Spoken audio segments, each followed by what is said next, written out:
They said it was an abomination for a woman to enter the river, but Jean, a pseudonym like the others I'll be using today, refused to step aside. That courage to defy exclusion and step into the current is what inspired my leadership project. My name is Dr. Kelly Zongo, and I'm a senior director of programs at the N Fund.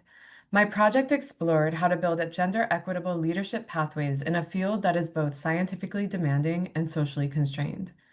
I conducted interviews with women, including participants of the N Fund's Blackfly Field Entomology program across West, East, and Central Africa, connected them to a peer support platform for women entomologists that I came across through the serendipity of being connected with an East Africa WomenLift Health Global Fellow while in Tanzania, and co-authored an advocacy blog to spotlight the voices of the women I spoke to.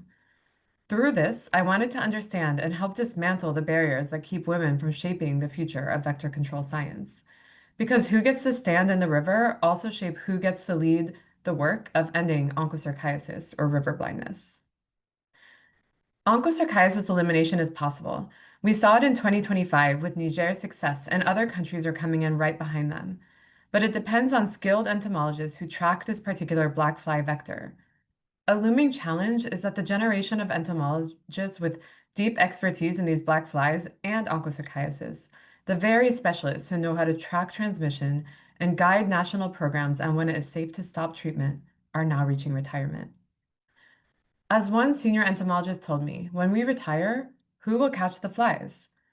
The field urgently needs new leaders, yet recruitment remains narrow and male-dominated. Aline, a young entomologist, said, "There aren't many of us yet, but the jobs will come. The flies aren't going anywhere." We are at risk of losing both critical expertise and the opportunity to make this next generation more inclusive. If elimination is to be sustained, women must be part of the science and the fieldwork and the leadership equally. Yet women carry a double load, careers and caregiving, all the more pronounced in careers with heavy fieldwork requirements. Across interviews, I heard the same pattern: women balancing fieldwork, family, and short-term contracts that rarely accommodate field caregiving. A 2022 study on women in infectious disease research found that over 70% cited caregiving as their main career barrier, especially when fieldwork requires weeks away from home. Without institutional flexibility, this quiet attrition drains both talent and leadership potential. Women described other barriers too: patriarchal hierarchies that privilege men for promotions, conference speaking slots, and even field assignments, often sidelining the very women whose data they present. As Aline shared, my director called me stubborn and stopped me from presenting the country report I developed at a conference. He took the spot himself. Cultural taboos persist as well: restrictions on entering the rivers during menstruation, fear of harassment or insecurity in remote sites, and the constant questioning of women's competence. Jean noted how younger women are sometimes talked down to or not trusted with difficult sites. Yet women also highlighted what helps them persist: supportive mentors and gender-inclusive mentorship programs, such as those led by the N Fund and, of course, WomenLift Health. Visible role models who challenge norms by showing that women belong in field science. Childcare and flexible travel policies that acknowledge caregiving realities. As Aline observed, access to conferences and visibility matters, but not if women are isolated, overburdened, or used as token representatives. When institutions make space for women's safety, learning, and leadership, it's not only equity, it's how we sustain the workforce itself. Women also spoke about the unspoken dangers and silencing that persists in male-dominated field environments. Colleagues knocked on women's doors at night or worse, and when they say something, we're often silenced or shamed. Others describe professional retaliation for speaking up or for simply excelling in a man's domain. Eileen shared, "Men feel threatened when I share knowledge. They see it as arrogance." These stories echo across border, from Ghana to Nigeria to the DRC to Sudan.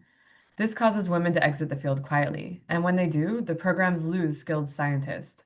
Protecting women in entomology isn't separate from the mission, it protects the science itself. Despite the barriers, every woman I interviewed made one thing clear: there's nothing men can do that we cannot. Across the board, I heard statements from women that they bring precision, empathy, and relational trust, skills that improve data quality and community engagement. My project emphasizes that to sustain elimination progress, institutions must move beyond goodwill and invest in equity. And gender equity isn't symbolic. It strengthens programs, preserves expertise, and accelerates the end of onchocerciasis. Each phase of my project showed how evidence and storytelling together can help us continue to advocate for the NFUND's mentorship program and for the inclusion of women in it at this critical juncture for onchocerciasis elimination. Leadership in the field doesn't mean becoming someone else. It means standing firmly in who we are, even when systems try to shrink us. John defied taboos to enter the river. Aline became both a model and a mentor for new recruits. Their stories reveal what inclusive leadership looks like in action: courage paired with competence, empathy paired with excellence. They remind us that the future of entomology is already being shaped by women who refuse to wait for permission to lead. Investing in gender equity in entomology isn't just the right thing to do, it's how we finish the job. Thank you very much for listening today.